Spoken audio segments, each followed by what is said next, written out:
পুরুষের টাকাই নাকি বড় সম্পদ, কথাটি বলল নাবেনুল হক হুজুর।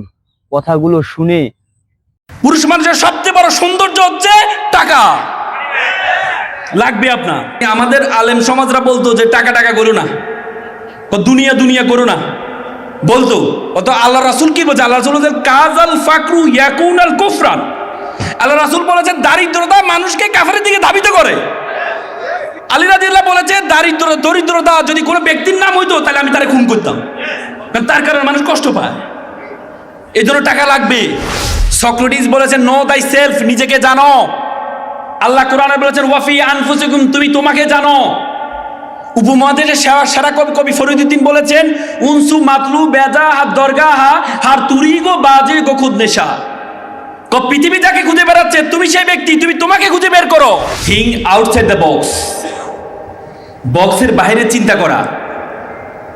এটা বক্সের বাইরে চিন্তা, আপনারা এখানে আসছেন বক্সের বাইরে চিন্তা করি, কারণ শুক্রবার উইকেন্ড আমাদের, আজকে শুক্রবার, হ্যাঁ শুক্রবার উইকেন্ড আমাদের বিশ্রাম নেওয়ার। আজকে সারা সপ্তাহ আমরা বিভিন্ন জায়গায় বিভিন্ন জব করি, আজকে আমাদের বিশ্রামের সময় ছিল, কিন্তু সেই বিশ্রাম না করে আমরা একটা সোশ্যাল গ্যাদারিংয়ে আসছি।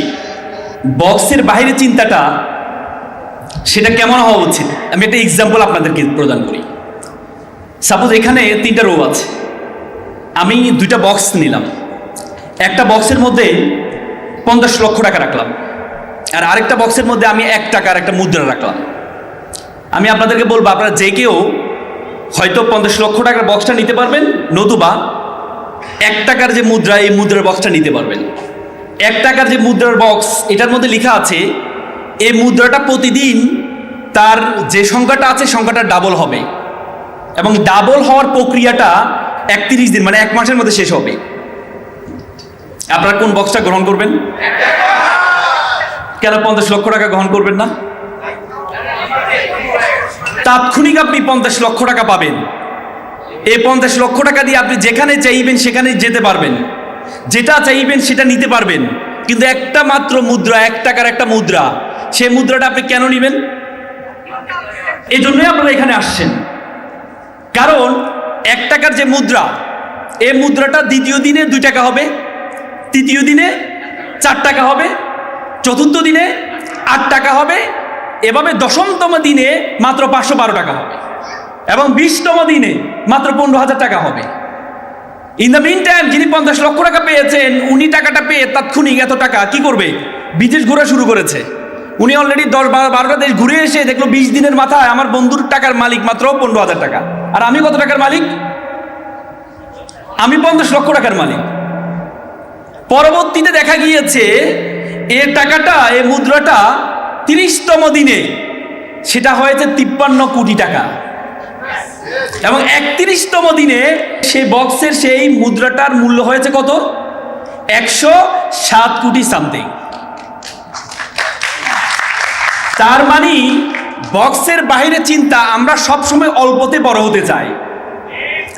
আমাদের যুব সমাজের মধ্যে সবচেয়ে ব্যাধি আকার ধারণ করেছে যে আমরা তাৎক্ষণিক বড় হতে চাই, আমরা তাৎক্ষণিক সামনে যে জিনিসটা আছে সেই জিনিসটা পেতে চাই। আমাদের দেশে একটা অভ্যুত্থান হয়েছে না? অনেকে বলে এটা দ্বিতীয় স্বাধীনতা। যারা অভ্যুত্থানের নেতৃত্ব দেয় বা স্বাধীনতার নেতৃত্ব দেয় তারা পরবর্তীতে লিডিং পজিশনে থাকে, কিন্তু আমাদের ছাত্রদের নেতৃত্বে যে দলটি হয়েছে, দলটি কি এখন লিডিং পজিশনে আছে? কেন নেই? তার কারণ হচ্ছে আমাকে অল্পতেই পেতে হবে, আমাকে এখনই ক্ষমতা পেতে হবে, আমাকে এখনই কোটি কোটি টাকার মালিক হইতে হবে। আমার সামনে যে কোটি কোটি টাকার অফার আছে সেই অফারটা আমাকে গ্রহণ করতে হবে। সে অফারটা গ্রহণ করতে হবে এজন্য যে দূরদর্শিতা, যে আমাকে 31 দিন পরে, 3 বছর পরে, 4 বছর পরে আমার দলটাকে আমি কোথায় নিব সে চিন্তা নাই। তাদের কথা হচ্ছে আমাকে এখনই এমপি হইতে হবে, আমাকে এখনই মন্ত্রী হইতে হবে।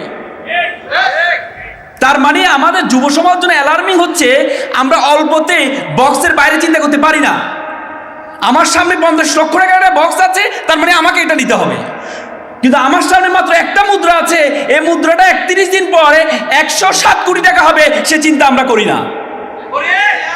সে চিন্তা আমাদের করতে হবে।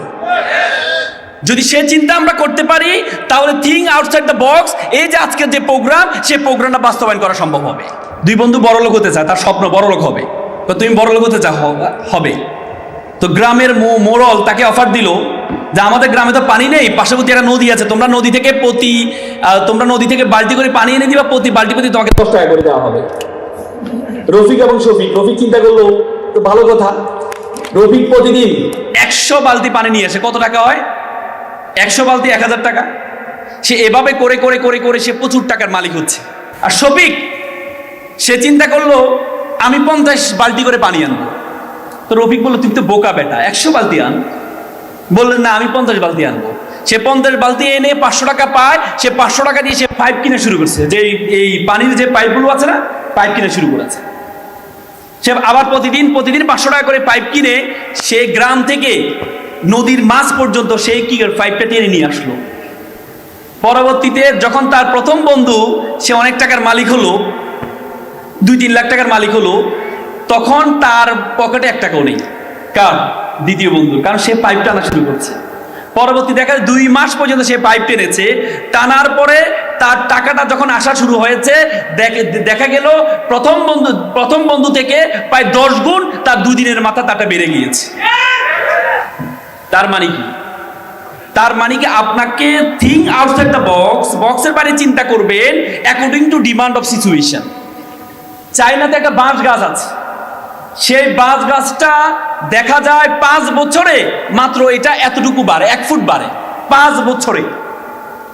6 বছরের মাথায় মাত্র 1 মাসে 93 ফুট হয় এই বাঁশটা।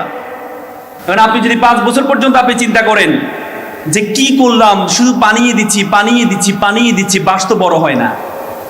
আমরা অল্পতে হাল ছেড়ে দিই না? অল্পতে হাল ছেড়ে দিই না? কিন্তু আপনি অল্পতে হাল ছেড়ে দিলে আপনি আপনার যে গন্তব্য, সে গন্তব্যতে পৌঁছাতে পারবেন না। এটাকে বলে কম্পাউন্ডিং ইফেক্ট। শুনেছেন তো নাম আপনারা? চক্রবৃদ্ধি হারে বাড়া। এই চক্রবৃদ্ধি হারে আমাদেরকে বাড়াইতে হবে। আল্লাহ তাআলা কোরআনে বলেন ফামাই ইয়ামাল মিসকালা জাররাতিন খাইরাই ইয়ারা ওয়ামাই ইয়ামাল মিসকালা জাররাতিন শাররাই ইয়ারা। জাররা পরিমাণ কাজ করতে হবে, জাররা। প্রত্যেকটা সংখ্যাকে আমাদেরকে এমফেসাইজ করতে হবে, প্রতিদিনকে এমফেসাইজ করতে হবে, প্রতিদিন আপনাকে কাজ করতে হবে। মাইকেল ফিলিপস নাম শুনেছেন? পৃথিবীর সবচেয়ে বড় সাঁতারু। তিনি এ পর্যন্ত যতগুলো গোল্ড মেডেল পেয়েছেন, পুরো এশিয়াতে এতগুলো গোল্ড মেডেল নেই। 28টা অলিম্পিকে 23টা গোল্ড মেডেল পেয়েছে।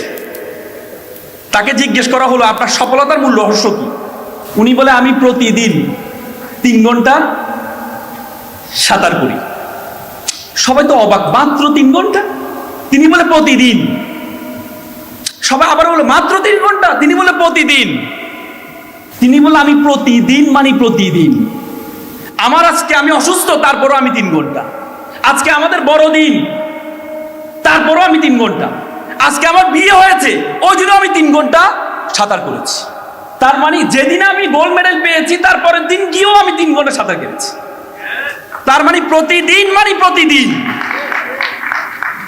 প্রতিদিন মাত্র 3 ঘন্টা করে পৃথিবীতে সবচেয়ে বেশি গোল্ড মেডেল অর্জন করেছে মাইকেল ফিলিপস। তার মানে কন্টিনিউটি। আপনি যদি যে কোনো একটি কাজ ধারাবাহিকভাবে যদি আপনি করতে পারেন, তাহলে আপনি সফল হবেন। পারবেন ইনশাল্লাহ, পারবেন ইনশাল্লাহ। আমি 3 দিন আগে আফ্রিকা থেকে আসলাম। আফ্রিকা দেখার আমার খুব শখ ছিল। যে আফ্রিকা, আমরা সবসময় উগান্ডার কথা বলি, যে উগান্ডা মানে হচ্ছে মানে মানুষকে তুচ্ছ তাচ্ছিল্য করে আমরা উগান্ডা বলি, ঠিক না? আমার খুব শখ যে আমি আফ্রিকার দেশটা দেখবো। কারণ আল্লাহ রাসূল যখন বিপদে পড়েছিল, তখন আল্লাহ রাসূলকে আবিসিনিয়ার যে রাজা ছিলেন, সম্রাট ছিলেন, ওনাকে কি করেছে? সাহাবাদেরকে কি করেছে? আশ্রয় দিয়েছে। সেখানে দেখা করবো রুয়ান্ডা, এটাকে বলে হিডেন প্যারাডাইস অফ আফ্রিকা, পৃথিবীর গুপ্ত জান্নাত বলা হয়। সে আফ্রিকার একটা অঞ্চল আছে, বলকান অঞ্চল, সেখানে একটা আগ্নেয়গিরি দেখতে পেলাম, আগ্নেয়গিরি। সে আগ্নেয়গিরির আগুন দেখে আমি অবাক হচ্ছিলাম যে এত আগুনগুলো কোথায় থেকে আসে। তখন আমি একটা চিন্তা করলাম যে মাটি থেকে আগুন, মাটির নিচ থেকে আগুন কিভাবে আসে। আপনারা জানেন অনেকগুলো হাদিসে আসছে, আমরা দেখেন পৃথিবীর আমরা উপরে, অনেক উপরে গিয়েছি না? আমরা গ্রহ উপগ্রহ সব কিছু দেখেছি, হাজার হাজার কিলোমিটার গিয়েছি। কিন্তু আমরা পৃথিবীর মাটির নিচে কতটুকু যেতে পেরেছি? পেরেছি। পৃথিবীর ব্যাসার্ধ কত বলুন তো? পৃথিবীর ব্যাসার্ধ কত? পৃথিবীর ব্যাসার্ধ হচ্ছে প্রায় 6300 কিলোমিটার। পৃথিবীর মানুষ এখনো পর্যন্ত মাত্র 12 কিলোমিটার পর্যন্ত নিচ পর্যন্ত যেতে পেরেছে। সেটা কে করেছে জানেন? 1970 সালে সোভিয়েত ইউনিয়ন। তারা চিন্তা করলো তারা পৃথিবীর নিচে যাবে। আমার ফানি রফিকুল চ্যানেলটির সাথেই থাকবেন।